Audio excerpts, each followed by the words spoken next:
முதல்ல நபி தோழர்களை ஏன் பின்பற்ற கூடாதுன்னு நாம சொல்றோங்கிறத விளங்கிக்கணும். அல்லாஹ் என்ன சொன்னா, வஹியை மட்டும் நீ பின்பற்று, இறை செய்தியை மட்டும் பின்பற்றுன்னு சொன்னான். இறை செய்தி யாருக்கு வந்தது? இந்த சமுதாயத்தில் இறை செய்தி யாருக்கு வந்தது? நபிகள் நாயகம் ஸல்லல்லாஹு அலைஹி வஸல்லம் அவர்களுக்கு மட்டும்தான் வந்தது. வேறு எந்த மனிதருக்காவது இறை செய்தி வந்ததா? அபூபக்கர் ரலியல்லாஹு அன்ஹுவுக்கு வந்ததா? உமர் ரலியல்லாஹு அன்ஹுவுக்கு வந்ததா? உஸ்மான் ரலியல்லாஹு அன்ஹுவுக்கு வந்ததா? அலி ரலியல்லாஹு அன்ஹுவுக்கு வந்ததா? இன்ன பிற நபித்தோழர்களுக்கு வந்ததா? யாருக்கும் வரவில்லை. இந்த சமுதாயத்திலே இறை செய்தியினுடைய தொடர்புடைய ஒரே மனிதர் நபிகள் நாயகம் ஸல்லல்லாஹு அலைஹி வஸல்லம் அவர்கள். அல்லாஹ் சொல்றான் இறை செய்தியை பின்பற்றுன்னு. அப்ப எதை மட்டும்தான் நம்ம பின்பற்றணும்? குர்ஆன், ஹதீஸ், நபிகள் நாயகத்தினுடைய வாழ்க்கை, இதை மட்டும்தான் பின்பற்றணும். இறை செய்தியை மட்டும் இனி பின்பற்றுன்னு இறைவன் சொன்ன காரணத்தினாலதான் பின்பற்றுவதாக இருந்தால் குர்ஆன் ஹதீஸை மட்டும் பின்பற்ற வேண்டும் என்று சொல்லுகிறோம். நபி தோழர்களை பின்பற்றுன்னு அல்லாஹ் எங்கேயாவது சொல்லியிருக்கிறானா?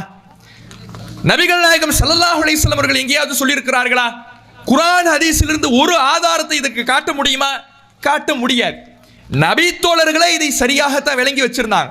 நபி தோழர்களே, ஒரு நபி தோழர் இன்னொரு நபி தோழரை பின்பற்றல.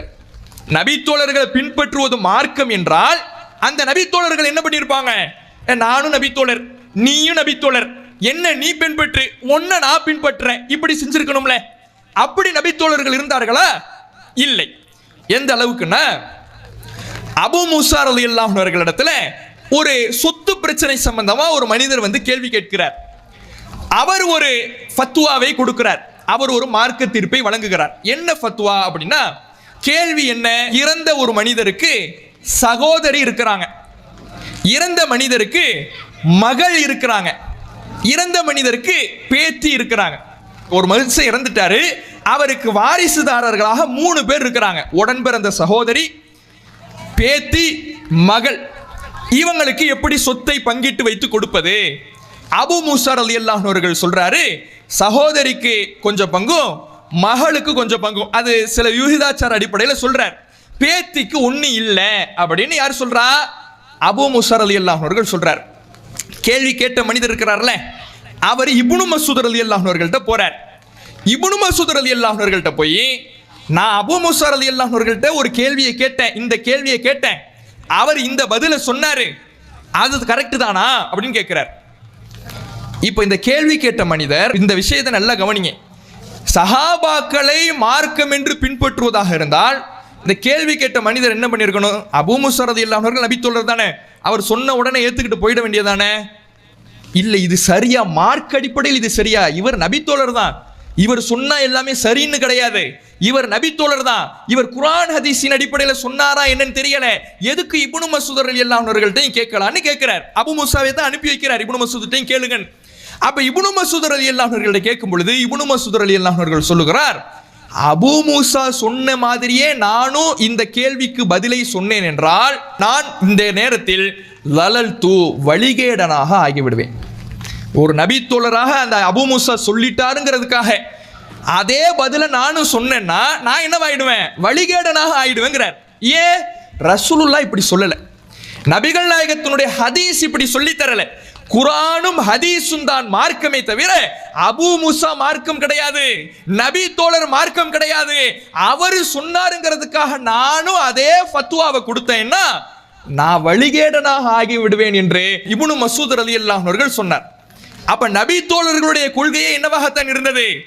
ஒரு நபி தோழர் இன்னொரு நபி தோழரை பின்பற்றக்கூடாது, நபி தோழர்களை பின்பற்றுவது மார்க்கம் இல்லை, குர்ஆன் ஹதீஸ் மட்டும்தான் மார்க்கம் என்பதுதான் நபி தோழர்களுடைய கொள்கையாகவே இருந்தது. ஆனா இப்படி பின்னால் வந்தவர்கள், இந்த நவீன சலஃபிகள், அந்த நபி தோழர்களின் பெயரால் நபி தோழர்களையும் நம்ம மார்க்கம் என்று பின்பற்ற வேண்டும் என ஒரு தவறான, மார்க்கத்துக்கு முரணான, இஸ்லாத்தின் அடிப்படைக்கு எதிரான கொள்கையை பிரச்சாரம் செய்கிறார்கள். எப்படின்னா, இந்த சுன்ன ஜமாத்துக்காரங்களை பார்த்தீங்கன்னா, நபிகள் நாயகம் ஸல்லல்லாஹு அலைஹி வஸல்லம் அவர்களின் பெயராலேயே ஷிர்க் செய்வான். ரசூலுல்லாஹ் எதை ஒழிக்க வந்தாங்க? ஷிர்க்கை ஒழிக்க வந்தார்கள். தன்னுடைய இறுதி பேருரையிலே அத்தனை ஷிர்க்கையும் மூட பழக்க வழக்கத்தையும் என்னுடைய காலடியில் போட்டு நான் புதைக்கிறேன் என்று சொன்னார்கள். அப்படி ஷிர்க்கை அல்லாஹுடைய உதவியினால், தன்னுடைய பிரச்சாரத்தினால் ஒழித்த அல்லாஹுடைய தூதரவர்களையே மௌலுது பாடலுங்கிற பேர்ல ரசூலுல்லாவை அல்லாஹ்வுடைய நிலைக்கு உயர்த்தி ஷிர்க் வைப்பான். சுன்னத் ஜமாத்துக்காரர்களை பார்த்தீங்கன்னா மௌலிதுன்னு ஓதுவாங்க. அந்த மௌலிதில் என்ன செய்யறாங்க? எந்த நபிகள் நாயகம் ஸல்லல்லாஹு அலைஹி வஸல்லம் அவர்கள் ஷிர்க்கை ஒழித்தார்களோ அதே நபிகள் நாயகம் ஸல்லல்லாஹு அலைஹி வஸல்லம் அவர்களை அல்லாஹ்வுடைய நிலைக்கு உயர்த்தி ஷிர்க் வைப்பான்.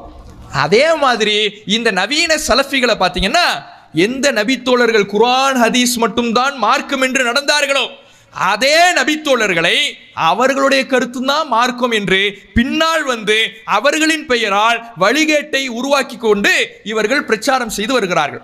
அப்ப குர்ஆன் ஹதீஸை தாண்டி வேறு எதுவும் மார்க்கமாக முடியாது. இப்படி சொன்னோம்னா என்ன கேட்பாங்க தெரியுமா? அவங்க எவ்வளவு பெரிய அந்தஸ்துல உள்ளவங்க, நபித்தோழர்களுடைய அந்தஸ்து நமக்கு சமமாகுமா? ஆகாதுன்னு தான் நாமளும் சொல்றோம்.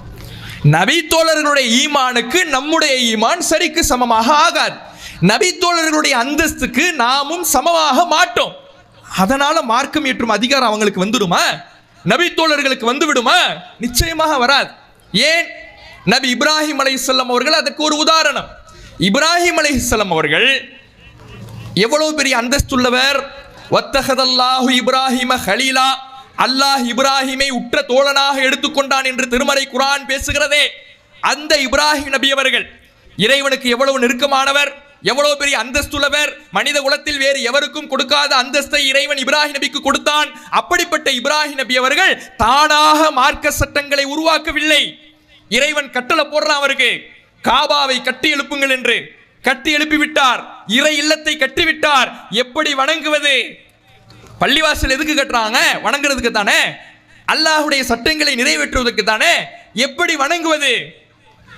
சுயமாக இவர் முடிவெடுக்கல. நான் தான் அல்லாஹ்வுடைய உற்ற நண்பனாச்சு, எனக்கு இருக்கிற அந்தஸ்து யாருக்காவது இருக்குமா? நானே ஒரு வணக்கத்தை சொல்றேன் சொன்னாரா? அல்லாஹ்விடத்தில் கையேந்துகிறார். வ அரினா மனாசிகனா, எங்கள் இறைவா நீ சொன்ன மாதிரி நான் இந்த காபாவை கட்டிவிட்டேன், பள்ளிவாசலை கட்டிவிட்டேன், இப்போது பள்ளிவாசலில் வணங்க வேண்டும். எப்படி வணங்க வேண்டும் என்பதை நீ எனக்கு சொல்லித்தார் ரப்பே என்று அல்லாஹ்விடத்திலே கையேந்தினாரே. அவரை விட அந்தஸ்துக்குரியவர்கள் யாராவது உண்டா? அவர் மார்க்கத்தில் எப்படி முடிவெடுத்தார்? இறைவனிடமிருந்து வந்தாதான் மார்க்கம், அல்லாஹ் சொன்னாதான் மார்க்கம். நான் அல்லாஹ்வுடைய உற்ற தோழனாக இருந்தாலும் நான் சொல்வது மார்க்கம் இல்லை என்பதை இப்ராஹிம் அலைஹிஸ்ஸலாம் அவர்கள் தன்னுடைய வாழ்வில் செயல்படுத்தி காட்டினாரே. அதுதான் இஸ்லாத்தினுடைய அடிப்படை. எவ்வளவு அந்தஸ்துக்குரியவர்களாக இருந்தாலும் சரி, அவர்களுடைய அந்தஸ்தை நாங்கள் மறுக்கவில்லை. நபி தோழர்களுடைய தியாகத்தை கொச்சைப்படுத்தவில்லை. நபி தோழர்களுடைய ஈமானை குறைத்து மதிப்பிடவில்லை. நபி தோழர்கள் இல்லாமல் இந்த மார்க்கம் நமக்கு வந்து கிடைத்திருக்காது, அதை நாங்கள் மறுக்கவில்லை. அவர்களுடைய சொந்த கருத்து மார்க்கமாகுமா? அவர்களுடைய சொந்த சொல் மார்க்கமாகுமா? ஹதீஸ்கள் நமக்கு நபித்தோழர்கள் வழியாகத்தானங்க வந்திருக்கு. ரசூலுல்லாஹ் நம்மள்ட்ட டைரக்டாவா சொன்னாங்க, நபித்தோழர்கள்ட்ட சொன்னாங்க, நபித்தோழர்கள் தாபீன்கள்ட்ட சொன்னாங்க, தாபீன்கள் தபா தாபீன்கள்ட்ட சொன்னாங்க. இப்படியே ஒவ்வொரு காலத்தை கடந்து தான் நமக்கு வந்திருக்கு. அப்ப நபித்தோழர்கள் வழியாகத்தான் ஹதீஸ் நமக்கு வந்திருக்கு. நபித்தோழர்கள் நபிகள் நாயகம் ஸல்லல்லாஹு அலைஹி வஸல்லம் அவர்கள் இவ்வாறு சொன்னார்கள், ஏற்றுக்கொள்கிறோம். நபி ஸல்லல்லாஹு அலைஹி வஸல்லம் அவர்கள் இவ்வாறு செய்தார்கள், நபித்தோழர்கள் சொல்லும் பொழுது ஏற்றுக்கொள்கிறோம். நபி ஸல்லல்லாஹு அலைஹி வஸல்லம் அவர்கள் இவ்வாறு அங்கீகரித்தார்கள், நபித்தோழர்கள் சொல்லும் பொழுது ஏற்றுக்கொள்கிறோம். ஒரு நபித்தோழர் நான் இவ்வாறு சொல்லுகிறேன் ஏத்துக்க மாட்டோம். ஏன்? அது அவருடைய சொந்த கூட்டு, அது அவருடைய சொந்த கருத்து. சொந்த கருத்து மார்க்கம் ஆகுமான்னு கேட்டா மார்க்கம் ஆகாது. இது நபித்தோழர்களுக்கு மட்டுமில்ல, ரசூலுல்லாஹுக்கே இறைவன் இந்த அடிப்படையை தான் சொல்லித்தரான். நபிகள் நாயகம் ஸல்லல்லாஹு அலைஹி வஸல்லம் அவர்களே அல்லாஹ்வுடைய இறை செய்தி இல்லாமல் அவர்களாக சொந்தமாக ஒரு சில கருத்துக்களை சொல்வார்கள் என்றால் அது மார்க்கம் இல்லை என்பதை ரசூலுல்லாஹ்வே நமக்கு சொல்லித்தராங்க. அல்லாஹ்வுடைய தூதரவர்கள் மதீனாவுக்கு வராங்க. தன்னுடைய 53 வருட வாழ்க்கை மக்காவுல கழிகிறது. அதில் 13 வருட வாழ்க்கை நபித்துவ வாழ்க்கை. 53 வயதுல மதீனாவுக்கு வராங்க. மதீனாவுக்கு வந்த நபிகள் நாயகம் ஸல்லல்லாஹு அலைஹி வஸல்லம் அவர்களுக்கு அது ஒரு புதிய அனுபவம். மதீனாவுல பேரிச்ச மர விவசாயம் செய்கிறார்கள். ரசூலுல்லாஹ் மக்காவில் பார்த்த விவசாய முறைகள் என்பது வேறு, மதீனாவில் பார்க்கின்ற விவசாய முறை என்பது வேறு. மதீனாவுல அவங்க பார்க்கிற விவசாய முறையில ஆண் பேரித்த மரத்தையும் பெண் பேரித்த மரத்தையும் மகரந்த சேர்க்கையின் மூலமாக சேர்த்து அதிகமான விளைச்சல்களை மதீனாவாசிகள் உருவாக்குகிறார்கள். ரசூலுல்லாஹ் கடந்து போறாங்க. இதை பார்த்த நபிகள் நாயகம் ஸல்லல்லாஹு அலைஹி வஸல்லம் அவர்கள் கடந்து போறாங்க. கடந்து போகும் பொழுது நபித்தோழர்கள்ட்ட சொல்றாங்க, இப்படி ஏன்பா செஞ்சுக்கிட்டு இருக்கிறீங்க? இந்த விவசாய முறையில ஏன் செய்றீங்க? இதை விட்டுற வேண்டியதானே அப்படின்னு சொல்லிட்டு ரசூலுல்லாஹ் கடந்து போயிட்டாங்க. ரசூலுல்லாஹ் சொல்றாங்கன்னா சஹாபாக்கள் என்ன நினைப்பாங்க? இதை ஏன்பா செய்றீங்கன்னு கேட்டா சஹாபாக்கள் என்ன நினைப்பாங்க? மார்க்கத்தில் தடுக்கப்பட்டுடுச்சு போல, இந்த விவசாய முறை ஹராம் போல சஹாபாக்கள் நினைச்சுக்கிறாங்க. நினைச்சுக்கிட்டு அந்த விவசாய முறை கைவிட்டிடவும் செய்கிறாங்க. அந்த வருடம் விவசாயத்தின் மூலமாக, பேரித்தமர விவசாயத்தின் மூலமாக கிடைக்கின்ற மகசூல் குறைஞ்சிடுச்சு. எந்த நபிகள் நாயகம் தடுத்தார்களோ அதே நபிகள் நாயகம் கேட்குறாங்க, ஏன்பா இந்த வருஷம் மகசூல் குறைஞ்சிடுச்சு? சஹாபாக்கள் சொல்கிறாங்க, அல்லாஹுடைய தூதரே, நீங்கள் தானே சொன்னீங்க இப்படி விவசாயம் பண்ண வேணான்னு, இப்படி விவசாயம் பண்ண வேணாம் நீங்கள் தானே சொன்னீங்க, விட்டோம் லாபம் குறைஞ்சிடுச்சு. அப்போ ரசூலுல்லாஹ் ஒரு அடிப்படையை தெளிவுபடுத்துகிறாங்க, நான் சொல்வது என்னுடைய கருத்தாக இருக்கும் என்றால் இன்னமாகுவல்லன், அது என்னுடைய எண்ணம் தான், ஏன் மனசுல தோன்றிய கருத்து தான், அதற்கும் மார்க்கத்துக்கும் எந்த சம்பந்தமும் இல்லை. அதே சமயம் ஒயின்கானமின் அம்ரி தீனிக்கும், உங்களுடைய மார்க்க விவகாரம் தொடர்பாக ஒரு கருத்தை நான் சொன்னேன் என்றால் அதை நான் மட்டும்தான் சொல்வேன், உங்களுக்கு அதில் அதிகாரம் இல்லை. உலக ரீதியாக ஏன் மனசுல தோன்ற ஒரு கருத்தை சொல்றேன்னா அதை நீங்க ஏத்துக்கணும்னு அவசியம் இல்லை. யார் சொல்றா? ரசூலுல்லாஹ். வஹீனுடைய தொடர்பு இல்லாம, குர்ஆன் ஹதீஸினுடைய தொடர்பு இல்லாம நானாக ஒரு கருத்தை சொல்வேன் என்றால் அந்த கருத்து உங்களுக்கு நீங்கள் கட்டாயம் பின்பற்றணும்னு அவசியம் இல்லை. அது ஏன் கருத்து, ஏன் கருத்தை ஏத்துக்கணுங்கிறது உங்களுக்கு எந்த கட்டாயமும் இல்லை. அதே சமயம் மார்க்க விவகாரம் என்றால் அது என்கிட்ட மட்டும்தான் நீங்க வரணும், என்னிடம் மட்டும்தான் நீங்கள் தேட வேண்டும், ஏன்னா எனக்கு தான் வஹி வருகிறது. ரசூலுல்லாஹ் வித்தியாசப்படுத்துறாங்க. வஹியோடு நேரடி தொடர்பில் இருந்த அல்லாஹ்வுடைய தூதர் அவர்களே தன்னுடைய வாழ்க்கையை ரெண்டா பிரிக்கிறாங்க. வஹியின் மூலம் நான் சொன்னது அது மார்க்கம், வஹி இல்லாமல் நான் சொன்னது அதை நீங்கள் பின்பற்ற வேண்டாம். ரசூலுல்லாஹ்வுக்கே இந்த மார்க்கம் ரெண்டா பிரிக்குதுன்னா இந்த நபித்தோழர்களுக்கு வஹி வந்துச்சா? நபித்தோழர்கள் வஹியினுடைய தொடர்பில் இருந்தார்களா? அல்லாஹ்விடமிருந்து இறை செய்தியை பெற்றார்களா? ஜிப்ரீல் வந்து செய்திகளை கொடுத்தாரா? இல்லையே. அப்ப ஏன் நபித்தோழர்களை பின்பற்றணும்? நபித்தோழர்களை பின்பற்றுவதற்கு ஏதாவது முகாந்திரம் இருக்குதா? அவர்களுடைய கருத்துக்களை ஏற்றுக்கொள்வதற்கு ஏதாவது ஆதாரம் இஸ்லாத்தில் இருக்குதா? இல்லையே. அவர்களுடைய தியாகத்தை எடுத்துக்கொள்கிறோம், அவர்களுடைய ஈமானை புகழுகிறோம், மாற்று கருத்தை இல்லை. அவர்களுடைய சொந்த கருத்து மார்க்கம் ஆகுமா ஆகாதா? இதுதான் பிரச்சனை.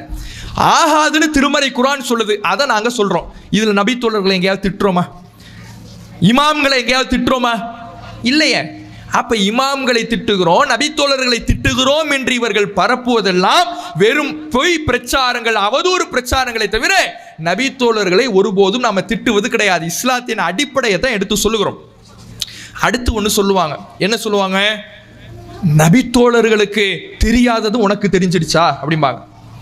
நபித்தோழர்களுக்கு தெரியாதது உனக்கு தெரிஞ்சிடுச்சா? குர்ஆன் ஹதீஸை நபித்தோழர்களுடைய துணை இல்லாம உன்னால விளங்க முடியாது, இப்படி ஒரு பிரச்சாரத்தை செய்வாங்க. இதை கேட்கும் பொழுது சரி மாதிரி தெரியும். அது எப்படி நபித்தோழர்களை விட நம்ம எப்படி தெரிஞ்சிருக்க முடியும்? நபித்தோழர்களுடைய துணை இல்லாமல் எப்படி மார்க்கத்தை விளங்குறது? ஒருவேளை இவங்க மார்க்க ஆதாரமாக நபித்தோழர்களை பின்பற்றல, குர்ஆன் ஹதீஸை விளங்குவதற்கு நபித்தோழர்களுடைய கருத்துக்களை முற்படுத்துறாங்க, இவ்வளவுதானே பிரச்சனை. இது சரி மாதிரி தெரியும், ஆனால் இதுவும் ஆபத்தான கருத்து தான். ஏன்? திருமறை குர்ஆனை பற்றி இறைவன் சொல்லுகிற பொழுது இது விளங்குவதற்கு இலகுவாக வழங்கப்பட்டிருக்கிறதுங்கிற அல்லாஹ். இந்த குர்ஆன் எப்படி வழங்கப்பட்டிருக்குது? விளங்குவதற்கு இலகுவாக வழங்கப்பட்டிருக்கிறது. இந்த திருமறை குர்ஆனை விளக்குவதற்காகத்தான் நபிகள் நாயகம் ஸல்லல்லாஹு அலைஹி வஸல்லம் அவர்களுடைய வாழ்க்கை இருக்குதுன்னு திருமறை குர்ஆன் சொல்லுது. லிதுபய்யின லின்னாஸி மா நுஸில இலைஹிம், மக்களுக்கு எந்த செய்தி அருளப்பட்டதோ அந்த திருமறை குர்ஆனை விளக்குவதற்காகத்தான் இந்த நபியே இருக்கிறார். இந்த நபியினுடைய வேலையே என்னன்னா திருமறை குர்ஆனை விளக்கி சொல்வதுதான். அப்ப குர்ஆன் விளங்குவதற்கு இலகுவாக இருக்கிறது. குர்ஆனை விளக்குவதற்கு நபிகள் நாயகம் இறைவனால் நியமிக்கப்பட்டு இருக்கிறார்கள். எல்லா மக்களும் விளங்க வேண்டும் என்பதற்காகத்தான் திருமறை குர்ஆனையே இறைவன் தந்திருக்கிறான். நபித்தோழர்கள் மட்டும் விளங்கிக்கணுங்கிறதுக்காக திருமறை குர்ஆனை இறைவன் தரவில்லை. லஅல்லக்கும் தஅகிலூன், எல்லா மக்களும் விளங்கிக் கொள்ள வேண்டும் என்பதற்காகத்தான் திருமறை குர்ஆனை இறைவன் தந்திருக்கிறான். அப்படி இருக்கும் பொழுது எல்லாரும் விளங்கலாம், எல்லாரும் விளங்குவதற்கு தகுந்தவாகத்தான் இந்த குர்ஆன் அருளப்பட்டிருக்குது. அப்படி இருக்கும் பொழுது நபித்தோழர்கள் மட்டும்தான் விளங்க முடியும், அல்லது நபித்தோழர்களுடைய விளக்கம் இல்லாமல் இந்த மார்க்கத்தை விளங்க முடியாதுன்னா யாருடைய விளக்கத்தை குறை காணுகிறார்கள்? அல்லாஹுடைய விளக்கத்தை குறை காண்றாங்க. அல்லாஹ் ஒழுங்கா விளக்கி சொல்லல, அல்லாஹ் எப்படி தன்னை பற்றி சொல்லுகிறான்? வலா யுனப்பிஉக மிஸ்லு ஹபீர். அல்லாஹ்வை போல உங்களுக்கு யாரும் விளக்கி சொல்ல முடியாதுங்கிற அல்லாஹ், அந்த அல்லாஹ் சொல்லுகிற குர்ஆனு விளங்கலையா? அந்த அல்லாஹ் ஒரு விளக்கத்தை ஏற்படுத்தி இருக்கிறான். என்ன? ரசூலுல்லாஹ்வுடைய சொல் செயல் அங்கீகாரம், அது விளங்கலையா? அல்லாஹ் ஏற்படுத்தின இந்த விளக்கங்கள் விளங்கல. ஒரு நபித்தோழர் சொன்னாதான் எனக்கு விளங்குதுன்னா இங்க யாருடைய விளக்கத்தை குறை காணுகிறார்கள்? அல்லாஹ்வுடைய விளக்கத்தை குறை காணுகிறார்கள். நபிகள் நாயகம் ஸல்லல்லாஹு அலைஹி வஸல்லம் அவர்களே நமக்கு சொன்னாங்க, ருப்ப முபல்லகின் அவ் ஆமின் சாமியின். நேரடியாக கேட்பவரை விட அவரிடத்திலிருந்து கேட்பவர் நன்றாக விளங்கிக் கொள்ளலாம் ரசூலுல்லாஹ் சொன்னாங்க. இப்ப ரசூலுல்லாஹ்ட்ட இருந்து நேரடியாக கேட்டவங்க யாரு? சஹாபாக்கள். இவர்களை விட அவர்களுக்கு பின்னால் வந்தவர் அவர்களை விட நன்றாக விளங்கலாம். அவர்களிடத்திலிருந்து கேட்டவர் அதை விட நன்றாக விளங்கலாம். இப்படி காலம் செல்ல செல்ல பின்னால் வருபவர்கள் மார்க்கத்தை முன்னால் இருப்பவர்களை விட நன்கு விளங்கலாம்னு ரசூலுல்லாஹ்வே சொல்லிட்டாங்க. ஆனா இவங்க என்ன சொல்றாங்க? நபித்தோழர்களுடைய துணை இல்லாம விளங்க முடியாது, பின்னால் வந்தவன் முன்னால் வந்தவர்களை விட நன்கு விளங்கலாம் என்று ரசூலுல்லாஹ்வே சொன்ன பிறகு இப்படி ஒரு தவறான ஒரு மார்க்கத்துக்கு முரணான இறைவனுடைய விளக்கத்தை குறை காணுகிற ஒரு அபத்தமான விளக்கத்தை சொல்லி கொண்டிருக்கிறார்கள். இதுவும் இஸ்லாத்தினுடைய அடிப்படைக்கு முரணான கருத்தாக இருக்குது. அப்ப இந்த சலஃபி கொள்கை என்ற பெயரிலே, முன்னோர்களை சார்ந்திருக்கிறோம் என்ற பெயரிலே நபி தோழர்களை மார்க்க ஆதாரமாக பின்பற்ற வேண்டும், தாபீன்களை மார்க்க ஆதாரமாக பின்பற்ற வேண்டும், தபா தாபீன்களை மார்க்க ஆதாரமாக பின்பற்ற வேண்டும், இமாம்களை மார்க்க ஆதாரமாக பின்பற்ற வேண்டும். அவர்களுடைய விளக்கங்கள் இல்லாமல் குர்ஆன் ஹதீஸை புரிய முடியாது என்று சொல்லுகிற இந்த கொள்கை இஸ்லாத்தின் அடிப்படைக்கே முரணான கொள்கை, திருமறை குர்ஆனுடைய வசனங்களுக்கே எதிரான கொள்கை என்பதை நாம விளங்கிக் கொள்ள வேண்டும். இதை பிரச்சாரம் செய்கிற காரணத்தினால்தான், இந்த குர்ஆன் சொல்லுகிற இந்த கொள்கையை நாம் சொல்ற காரணத்தினாலதான் நம்மை பார்த்து நபி தோழர்களை திட்டுகிறவர்கள், இமாம்களை திட்டுகிறவர்கள் என்று ஒரு பொய் பிரச்சாரத்தை, அவதூறு பிரச்சாரத்தை ஒவ்வொரு வழிகட்ட கொள்கையினரும் எந்த அவதூறை கையில் எடுத்தார்களோ அதே அவதூறை தௌஹீது போர்வை போர்த்தி கொண்டு இன்றைக்கு பயன்படுத்தி வருகிறார்கள். அடுத்து இரண்டாவது, இவர்களுடைய பிரச்சாரத்தை எல்லாம் பாருங்களேன், ஆதாரம் எதுவுமே இருக்காதுங்க. குர்ஆன் ஹதீஸினுடைய ஆதாரம் அவர்கள்ட்ட இருக்காது. அவர்களிடத்தில் இருக்கக்கூடியதெல்லாம் உணர்ச்சி தான். ஒரு முக்காடு போட்டுக்குவாங்க, ஏதோ அரபு நாட்டில் பிறந்து வளர்ந்த மாதிரி இவர்கள் என்னமோ அரபிகள் மாதிரி. அந்த அரபிகளுடைய கலாச்சாரம், அவங்க கலாச்சாரத்தின் அடிப்படையில் அவர்களுடைய அந்த தட்பவெட்ப சூழலுக்கு ஏற்ப ஒரு ஆடையை போட்டிருக்கிறாங்க. மேலிருந்து கீழ் வர அரபிக்காரனோட ட்ரெஸ்ஸை பார்த்தா தெரியும் இவங்க ஏதோ அரபு நாட்டிலே பிறந்த மாதிரி. அந்த ஆடை ஏதோ நபிகள் நாயகம் காட்டி தந்த சுன்னத்து மாதிரி. ஒரு ஆடை அரபுக்காரன் போட்டு ஆடையா போட்டுக்கிட்டு ஒரு முக்காடு போட்டுக்கிட்டு இப்படிதான் அவங்களுடைய பயான் இருக்கும். இதை பார்த்த உடனே மக்கள் ஏமாறுறான், இறையச்சவாதினா இவர் தான் இறையச்சவாதி. நம்ம இது மாதிரி சட்டை பேண்ட் போட்டுக்கிட்டு பயான் பண்ணும் பொழுது இவன்லாம் என்ன ட்ரெஸ்ஸே, இவன் நம்மள மாதிரி தானே ட்ரெஸ் போட்டிருக்கிறான், இவன் சொல்றது எப்படி சரியா இருக்கும்? ஜுப்பா போட்டிருக்கிறார்ல, தோப்பு போட்டிருக்கிறார்ல, அரபு ட்ரெஸ் போட்டிருக்கிறார்ல, முக்காடு போட்டிருக்கிறார்ல, தொப்பி போட்டிருக்கிறார்ல, இவரை மாதிரி இறையச்சவாதி யாரும் கிடையாது. அதுலேயும் பேசும் பொழுது 4 சுப்ஹானல்லாஹ், ஒரு 10 அல்ஹம்துலில்லாஹ், ஒரு 10 அல்லாஹ் அக்பர்னு தஸ்பீஹ் செய்கிற மாதிரி அந்த பயான்ல சொல்லிட்டோம்னா கன்ஃபார்ம் இவர் தான் நேர்வழின்னு மக்கள் முடிவு பண்ணிடுறான். நபிகள் நாயகம் ஸல்லல்லாஹு அலைஹி வஸல்லம் அவர்கள் இப்படி ஒரு தனி அடையாளத்தை உருவாக்குனாங்க. மக்களோடு மக்களாக இருந்தாங்க. மக்களோடு மக்களாக நபிகள் நாயகம் ஸல்லல்லாஹு அலைஹி வஸல்லம் அவர்கள் தன்னை காட்டிக் கொண்டார்கள். ஆனா இந்த வழிகட்ட நவீன சலஃபிகள் மக்களை விட்டு தங்களை தூரமாக்கி ஏதோ மனித புனிதர்களை போல தங்களை அடையாளப்படுத்திக் கொண்டு தங்களை போல இறையச்சவாதிகள் இல்லை என்று காட்டிக்கொண்டு அந்த உணர்ச்சியின் மூலமாக ஆதாரம் ஏதுமின்றி தங்களுடைய கொள்கையை பிரச்சாரம் செய்யறாங்க. இதெல்லாம் மக்கள்கிட்ட எடுபடும் நினைக்கிறாங்க.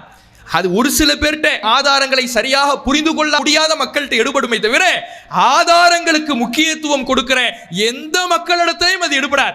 குர்ஆன் ஹதீஸ் மட்டும்தான் மார்க்கம் என்று பின்பற்றுகிற மக்களிடத்தில் இந்த போலி வேஷங்களுக்கு இடம் இருக்காது. அப்ப இதை நாம கவனிக்கணும். அடுத்து மூன்றாவதாக நம்ம கவனிக்க வேண்டியது, அடுத்து நம்ம மீது இந்த தௌஹீது பிரச்சாரம் செய்யக்கூடிய நம் மீது போலி தௌஹீதுவாதிகளாக தௌஹீது போர்வையை போர்த்தி கொண்டு ஒரு வழிகட்ட கொள்கையை, குர்ஆன் ஹதீஸுக்கு எதிரான கொள்கையை பின்பற்றக்கூடியவர்கள் அவங்க அடுத்து சொல்லக்கூடிய விமர்சனம் என்ன தெரியுமா? ஆதாரம் இல்லைன்ன உடனே வெறும் பொய் பிரச்சாரம் தான் வரும். எப்படி நபித்தோழர்களை திட்டுகிறார்கள் என்று நம்ம பார்த்து சொன்னாங்களோ, ஒரு பொய் பிரச்சாரத்தை செஞ்சாங்களோ, அதே மாதிரி அடுத்து அவர்கள் செய்யக்கூடிய ஒரு பொய் பிரச்சாரம் என்னன்னா, இவங்க ஹதீஸ்களை எல்லாம் மறுத்துடுறாங்க, ஹதீஸ்களை எல்லாம் மறுத்துட்டு போயிடுறானோ. எவ்வளவு ஹதீஸ் எவ்வளவு முக்கியம் தெரியுமா? அவ்வளவு முக்கியமான ஹதீஸை சர்வ சாதாரணமாக மறுத்துட்டு போயிடறானோ, இப்படி ஒரு விமர்சனத்தை வைக்கிறாங்க. இந்த விமர்சனம் ஏன், இது சரியா, இதுக்கு ரெண்டாவது வருவோம். முதல்ல இந்த விமர்சனத்தை சொல்வதற்கு இவர்களுக்கு அருகதை இருக்குதான்னு பார்க்கணும். இந்த தமிழ் பேசக்கூடிய மக்களுக்கு மத்தியில் நபிமொழிகள் மறக்கடிக்கப்பட்ட காலகட்டத்தில் ஆலிம்கள் சொல்வது மட்டும்தான் அவர்களுடைய மார்க்கம் என்று மக்கள் அவர்களின் பின்னால் பிதாத்துகளிலே மூழ்கி கொண்டிருந்த வேளையில் நபிமொழிகளை நிலைநாட்டிய ஜமாத் என்றால் தமிழ்நாடு தௌஹீத் ஜமாத் தான். நூற்றுக்கணக்கான நபிமொழிகளை நாம நிலைநாட்டினோம். தாடிக்கு டையடிக்க சுன்னத்தை கூட தௌஹீது பிரச்சாரம் தான் அமல்படுத்தியது. முத்தலாக் என்று பெண்களுடைய உரிமைகளை பறித்து வந்த காலகட்டத்தில் முத்தலாக், நீ 3 தடவை ஒரே நேரத்தில் தலாக் சொன்னாலும் ஒரு தலாக் தான் நபி வழி என்று நிலைநாட்டினோம். சஹர் பாங்கு, அதே போன்ற சுன்னத்தான நோன்புகள், இப்படி எண்ணிலடங்கா நபிமொழிகளை தௌஹீத் ஜமாத் நிலைநாட்டியது.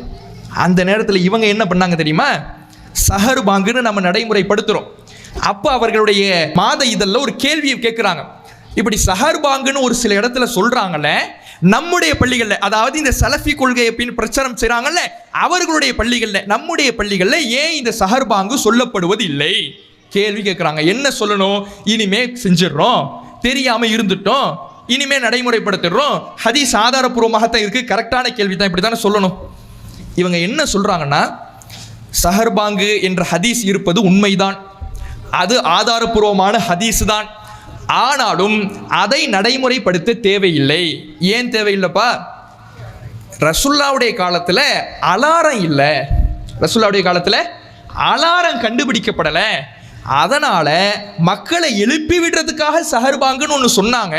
இப்போ தான் நம்மள்ட்ட அலாரம் வந்துருச்சுல, இப்போ சஹர் பாங்கு தேவையில்லை. ஒரு சுன்னத்தை, ஒரு நபி வழியை அலாரம் கண்டுபிடிச்சிட்டாங்கன்னு மறுத்த கூட்டம் இந்த நவீன சலஃபி கொள்கை கூட்டம். சரி, அப்படி அலாரம் கண்டுபிடிச்சிட்டாங்கன்னு பாங்கு வேணாண்டில, 5 வேளை தொழுகைக்கு அப்படியே பாங்கு இல்லாமல் வைக்க வேண்டியதானே? அதுக்கு அலாரம் இருக்குல்ல. லோஹர் என்ன டைம் அலாரம் வச்சுக்க வேண்டியதா, அஸ்ர் என்ன டைம் அலாரம் வச்சுக்க வேண்டியதா, ஃபஜர் என்ன டைம் அலாரம் வச்சுக்க வேண்டியதா? இப்படி 5 வேளை தொழுகைக்கு அலாரத்தை வச்சுக்கிட்டு பாங்கையே மறுத்திட வேண்டியதானே? இவர்களுக்கு என்னன்னா, தௌஹீத் ஜமாத் முதல்ல செஞ்சிடுச்சுல, நாம எப்படி அடுத்தது வந்து நம்ம இழுக்காயிடுவோமே, இப்படி யோசிக்கிறதுனால நபிமொழியையே மறுத்த இவர்கள் இன்னைக்கு வந்து நம்மை பார்த்த ஹதீஸ் மறுப்பாளர்கள் சொல்வது வேடிக்கைக்குரியதா இருக்குது. திடல் தொழுகைன்னு நம்ம செஞ்சோம். திடல் தொழுகைன்னா என்ன? பெருநாள் தொழுகையை திடலில் தான் நிறைவேற்ற வேண்டும். அப்ப இதே சலஃபி கூட்டம் என்ன சொன்னாங்க தெரியுமா? நபிகள் நாயகம் ஸல்லல்லாஹு அலைஹி வஸல்லம் உடைய காலத்தில் பள்ளிவாசல்ல இடம் இல்லாததுனால திடலுக்கு போனாங்க, இப்போ எல்லாம் திடலுக்கு போக வேண்டிய அவசியம் இல்லைன்னு சொன்னாங்க.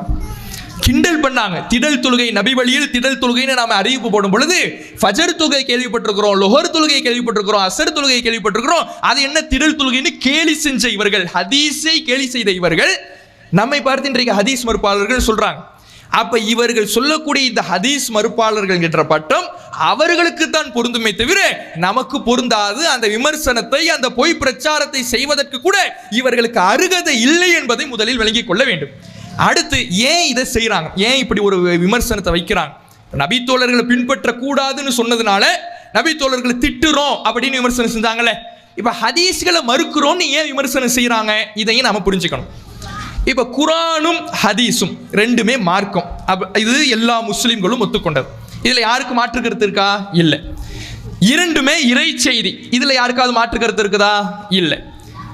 ஆனா குரானை பொறுத்தவரையில அப்படியே ஏற்றுக்கொள்கிறோம், எல்லா முஸ்லிம்களும் அப்படியே ஏற்றுக்கொள்கிறோம். யாராவது குரான்ல போய் இது ஆதாரப்பூர்வமான குரான் வசனம், இது பலவீனமான குரான் வசனம் முடிவு எடுப்பாங்களா? யாரும் எந்த முஸ்லீம் முடிவு எடுக்க மாட்டாங்க, அப்படியே ஏற்றுக்கொள்கிறோம். ஆனால் ஹதீஸ்களை பொறுத்தவரையில, நபிமொழிகளை பொறுத்தவரையில எல்லா முஸ்லிம்களும் ஏற்றுக்கொண்ட அடிப்படை என்ன தெரியுமா? ஹதீஸ்களை நம்ம தரம் பிரிக்க வேண்டும்.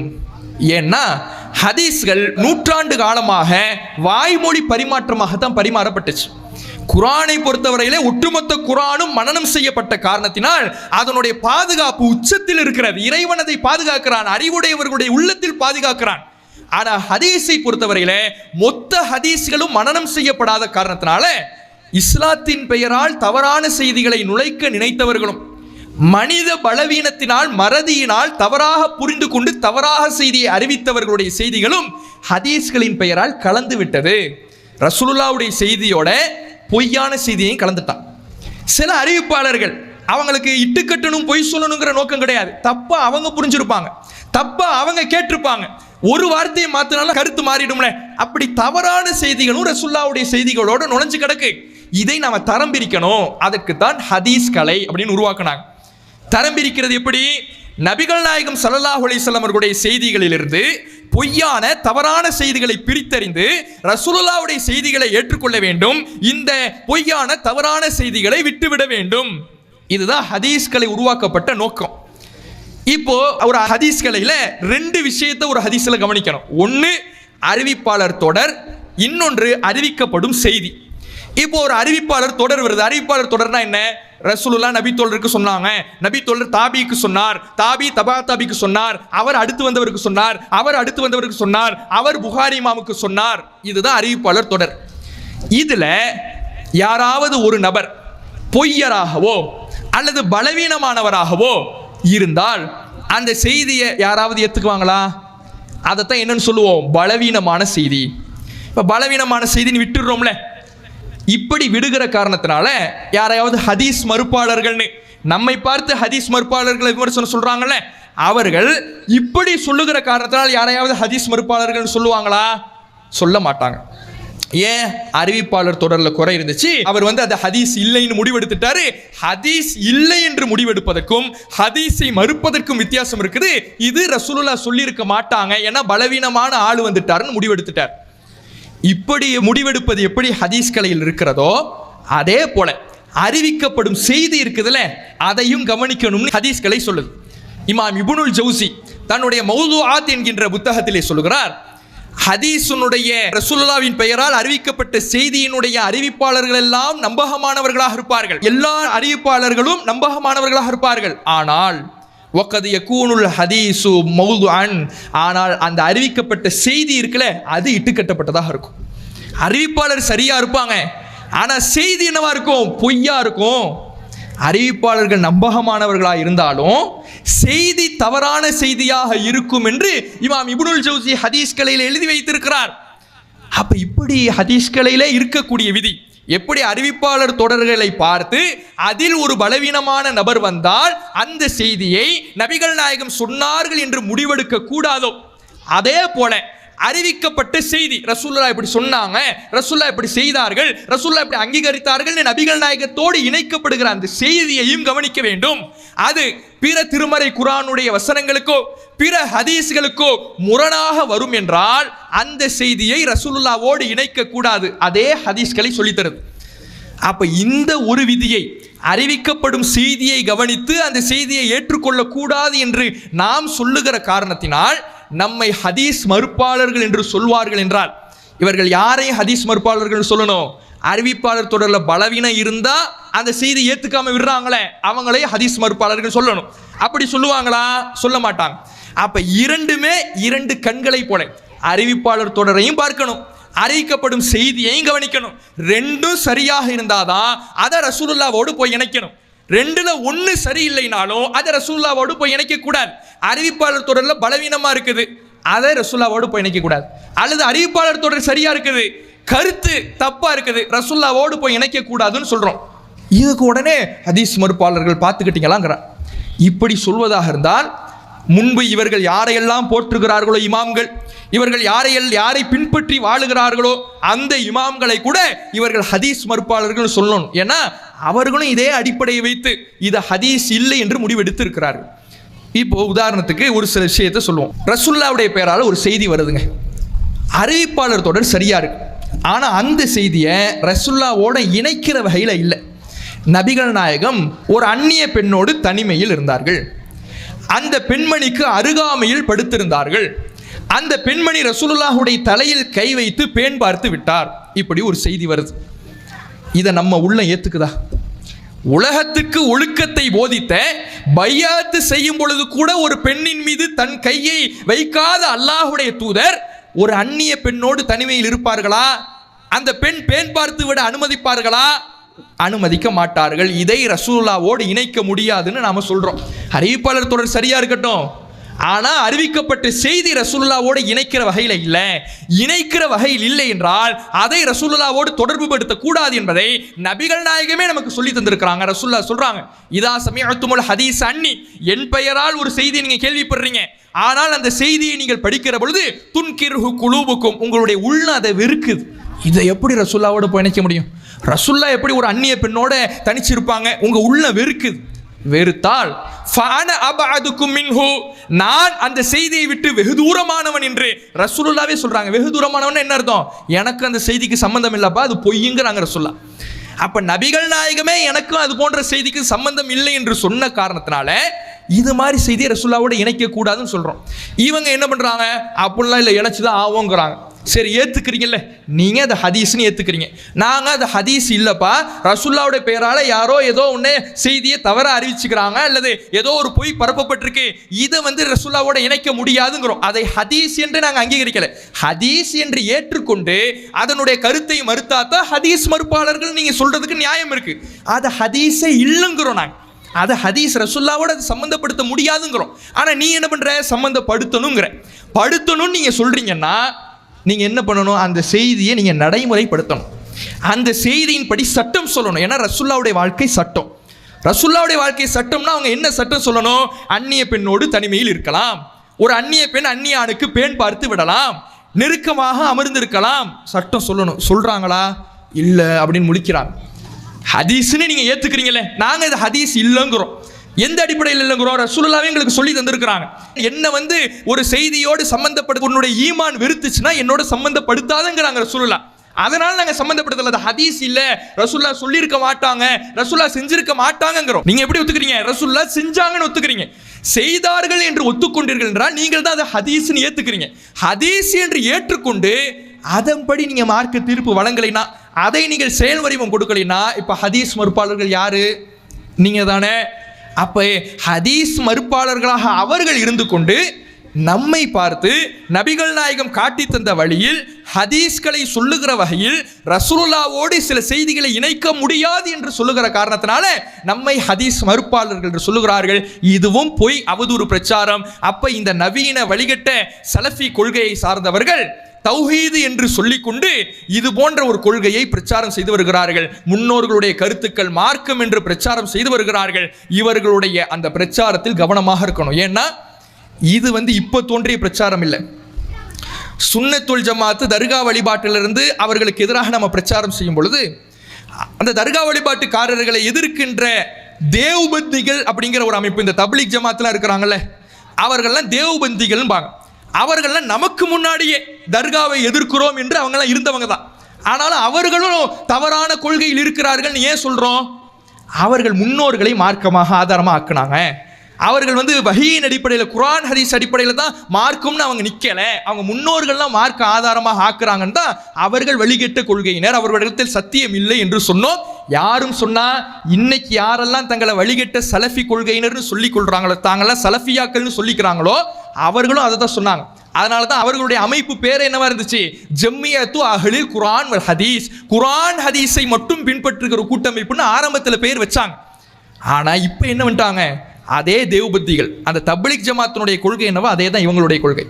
அவர்கள் எப்படி சத்தியத்தில் இல்லாதவர்கள் என்று நாம் தெளிவாக இருக்கிறோமோ, இவர்கள் தங்களை தௌஹீதுகள் என்று சொல்லிக் கொண்டாலும், தௌஹீதுவாதிகளாக தங்களை அறிமுகப்படுத்திக் கொண்டாலும், இவர்கள் உண்மையில் அந்த தௌஹீது கொள்கையில் இல்லை. இவர்கள் வஹீக்கு எதிரான கொள்கையில் சென்று கொண்டிருக்கிறார்கள். தவறான வழியில் மக்களை வழிநடத்தி கொண்டிருக்கிறார்கள். முன்னோர்களை மார்க்க ஆதாரமாக ஆக்கி கொண்டிருக்கிறார்கள். அவர்கள் சொல்லுகிற கொள்கைக்கு குர்ஆன் ஹதீஸில் இருந்து எந்த ஆதாரமும் இல்லை.